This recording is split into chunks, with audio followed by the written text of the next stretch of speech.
Welcome to Chat with Charlie on Mum Matters, the real talk podcast for mums navigating the beautiful chaos of motherhood.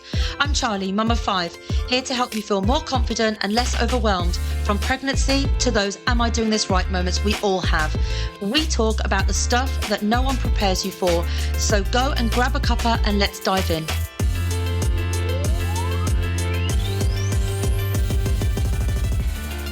Hello and welcome back to Chat with Charlie on Mum Matters. I am so happy you are back here with me today. Today I want to talk about something that changed everything for me in my relationship.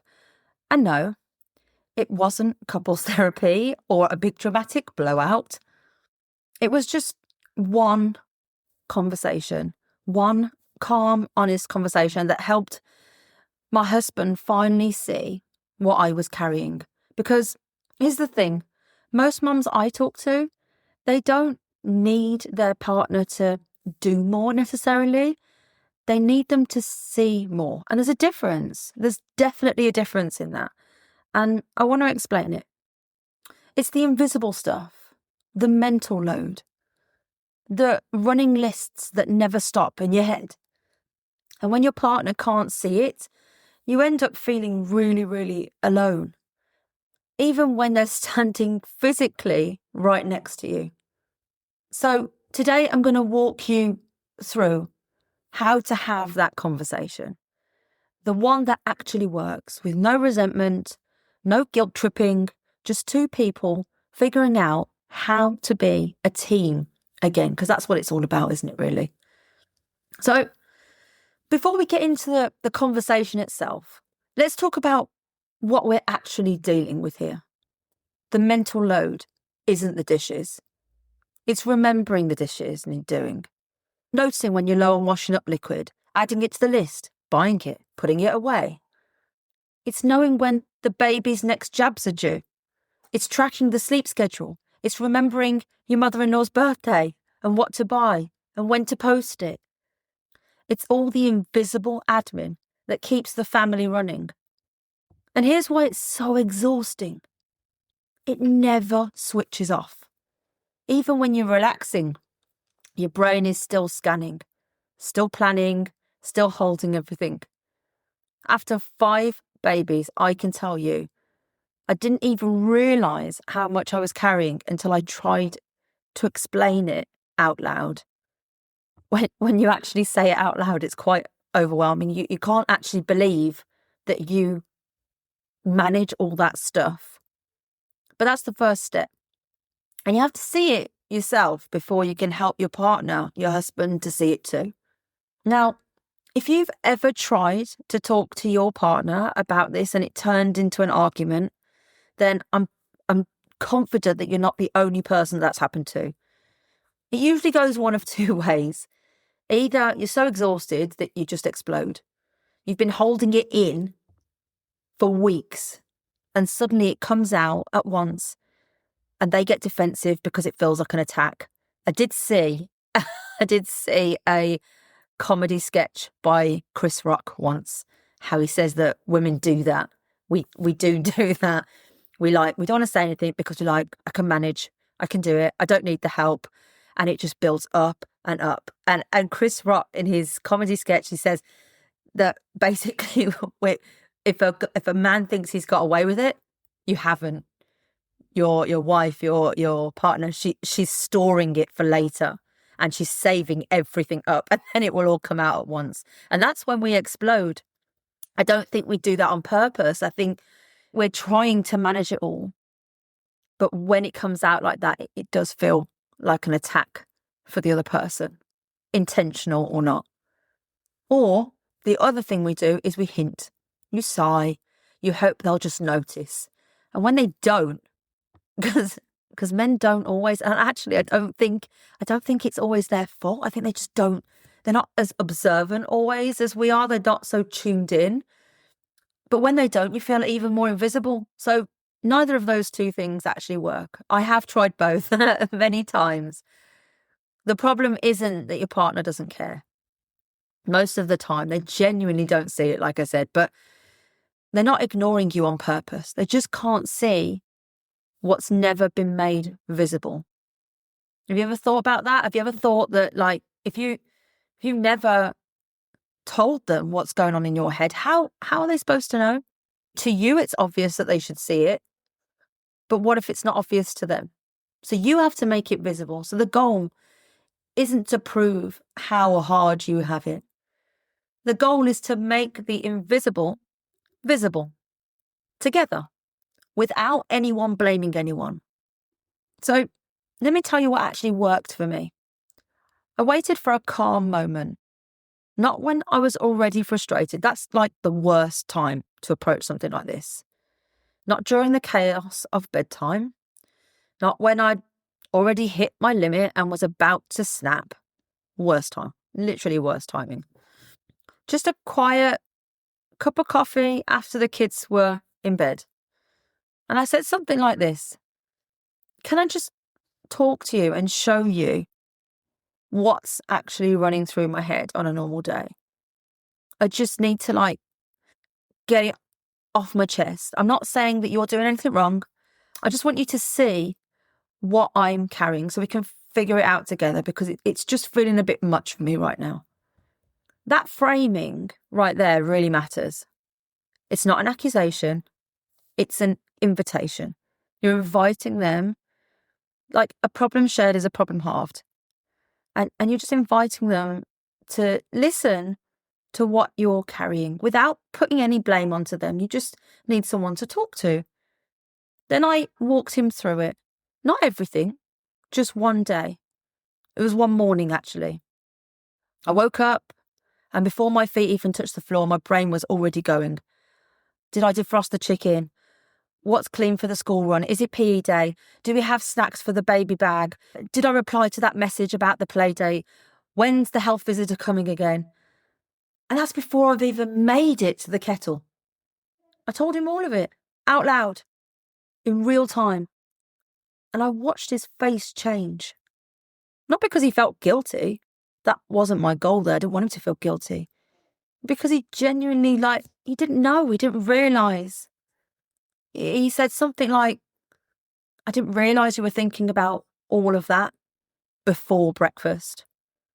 And that's the moment things just shifted, they changed, because once they see it, they can't unsee it.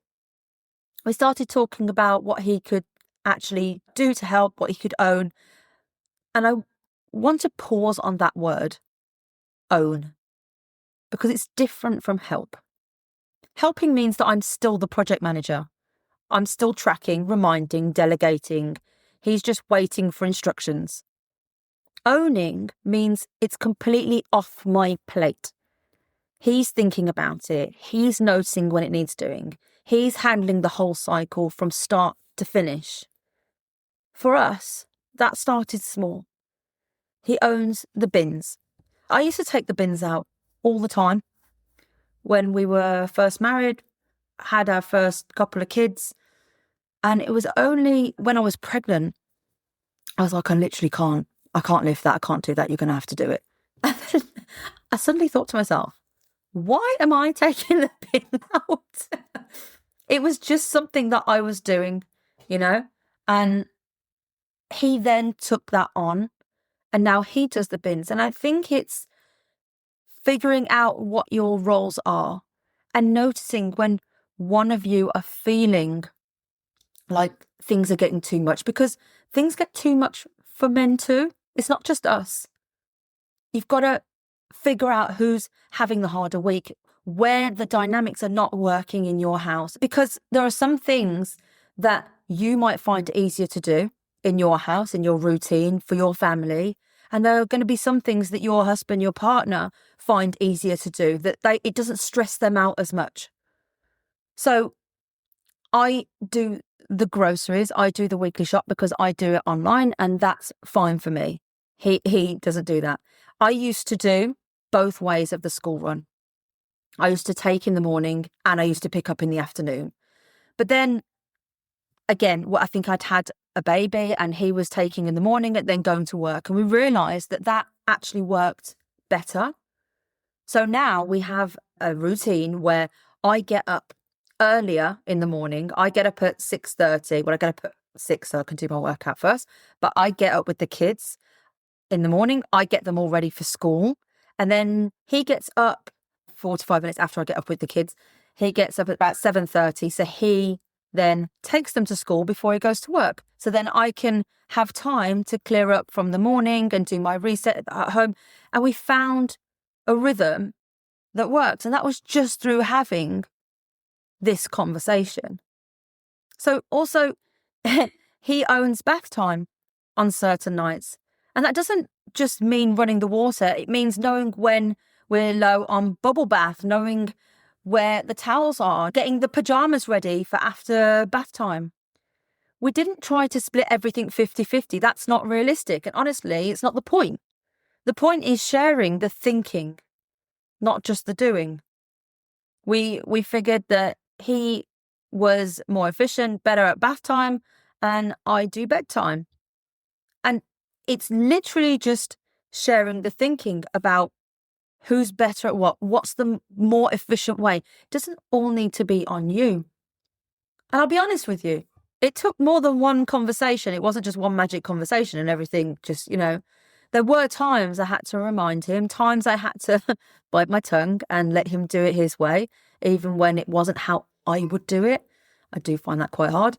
But over time, those things genuinely left my brain. And that mental freedom, that's what gave me the space to breathe again. Such a nice feeling. Now, I know some of you are listening and thinking, okay, Charlie, that sounds lovely, but how do I even begin that conversation? So let me give you a simple framework, something that you can use tonight if you want to. Pick your moment as step one. Not when you're both tired, not in the middle of an argument, not when you're already resentful and it's going to come out sideways. Find a calm window of time. And there will be one. I mean, if you're listening thinking, what does that look like? Calm. But, whether it's first thing in the morning, after the school run, once the kids have gone to bed, it's just a quiet moment where you can talk. It could even be on the weekend when things feel a bit lighter, where it's not so stressful. You know your own household. Pick the moment when your partner is most likely to actually hear you. Step 2, lead with invitation, not accusation. Start with something like, I want to share something with you. Not because you're doing anything wrong, but because I think it will help us work better as a team. Or, can I just walk you through what a typical morning looks like in my head, because I'm getting so overwhelmed with it and I think it might surprise you how much I'm carrying, and maybe you can just listen at least. Or even, I've been feeling really overwhelmed lately and I don't think I've done a good job of showing you why. Can we just talk about it for a minute? The goal is to bring them in, not put them on the defensive. Step 3, make the invisible visible. This is where you actually walk them through it. Pick one slice of time. One morning, one evening routine, one school day, and narrate everything that runs through your head. Literally go through it step by step with them. All the micro, tiny decisions, all the things you're tracking, all the stuff that's happening automatically, because if you don't do it, it won't get done. Don't exaggerate or dramatize it. There's no need for that. Just lay it out honestly. And then pause. Let them take it in. Step 4, invite them to own something. This isn't about handing them to-do lists. It really isn't. I don't think your partner or any partner feels good about being told what to do. You're not trying to micromanage them. It's about asking, what feels realistic for you to fully take over? Not help with, own. And the other thing about help, which gets me, is when your partner's saying they helped you with something, I helped you with bath time, I helped you dress the kids, I helped you whatever. It's not your house and only your house, and your partner's a lodger there and they just help you with stuff. The home is both of yours. The home is belongs to your entire family. And the minute you're asking for help or they're offering help, it changes the roles of the people living in the house. It makes all the responsibility yours, and then you get help from time to time. Whereas when people in your household, not just your partner, your kids as well, when people are owning something, taking responsibility for a certain task in the house, that becomes their responsibility. And then you're working as a team. And that's how it's supposed to be in a home. Teamwork makes the dream work. Let them choose. That buy-in matters. If they pick it, they're more likely to stick with it. And start small, 1 or 2 things. You can always add more later. Step 5, protect the handover. This is the hard part. Once they've taken something on, you have to actually let it go. That means not checking up, not redoing it your way, not sighing when they forget the swimming bag once. If you hover, you're still carrying the mental load for that task. And the goal here is just to fully release it. I know this is easier said than done. I really do. But yes, they might do it differently than you do. And that's all right. Different isn't always wrong. Now, I'd be lying if I said every partner responds perfectly to this. Some might get defensive. Some might say, well, just tell me what to do and I'll do it. Which, by the way, still puts the load on you. Some might not get it at first or the second time. So let me share a few things that helped me when it didn't land right away. Firstly, give it time to sink in. Sometimes people need to sit with something before they can really hear it. If the conversation didn't go anywhere, it doesn't mean that it failed. Plant the seed and come back to it. Second, use real-time examples. Instead of explaining the mental load in theory, name it in the moment. I'm just adding this to my list because I noticed we're almost out of nappies. I'm thinking about what to make for dinner while I'm folding laundry. I'm mentally running through tomorrow's schedule right now. When they hear it in real time, repeatedly, it starts to click. Third, don't carry resentment alone. If you've tried and nothing's changing, that's worth paying attention to.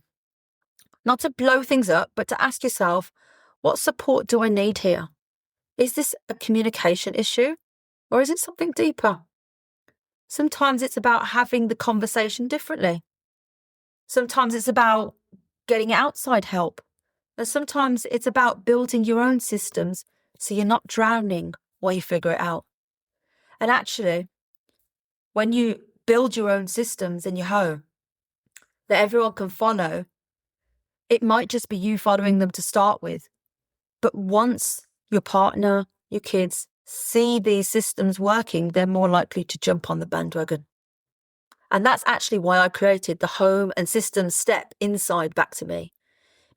Because even when your partner is on board, you still need rhythms and structures that make the mental load lighter for you. Things like the 2-minute fix framework it's like my go-to. The home friction audit, the weekly planning template, these are all things in Back to Me that I teach. Those tools aren't about doing more. They're about thinking less because the system holds it for you. Here's what I want you to take away from today. You're not crazy for feeling exhausted by things that nobody else can see. The mental load is real, it's heavy, and it's invisible until someone makes it visible. And that's your job. Not to carry it all, but to name it out loud so you're not doing this on your own. You can love being a mom and still need your partner to step in. You can be grateful for your family and still feel like you're disappearing. Those things aren't contradictions. They're just the truth of motherhood. It's just how it is. And reclaiming yourself, finding your way back to the woman underneath all of the lists and logistics, it's not selfish. It's actually necessary. That's actually what we work on inside Back to Me. Not just the self-care stuff, although that is in there too, but the real practical structural changes that give you breathing space. Conversations with your partner, systems for your home, boundaries that protect your energy. Because you deserve to feel like yourself again, and you don't have to figure it out on your own. If this episode resonated with you, I'd love to hear about it. Send me a DM on Instagram. Tell me what landed or what you're going to try with your partner this week. And tell me how it goes. I'd love to hear. And if you're ready to take this deeper, if you want the tools, the framework, and the guidance to help you put all of this in place so there's room for you too, I've popped the Back to Me link in the show notes so that you can check it out for yourself. Thank you so much for giving me your time today. I really hope this helped you. Share it with someone else that you think might need to hear this too. And I'll see you next time. Thanks for listening to Chat with Charlie on Mum Matters. Find ongoing support in the Mum Matters community. Link is in the show notes, because behind every child is a mum who matters. See you next time.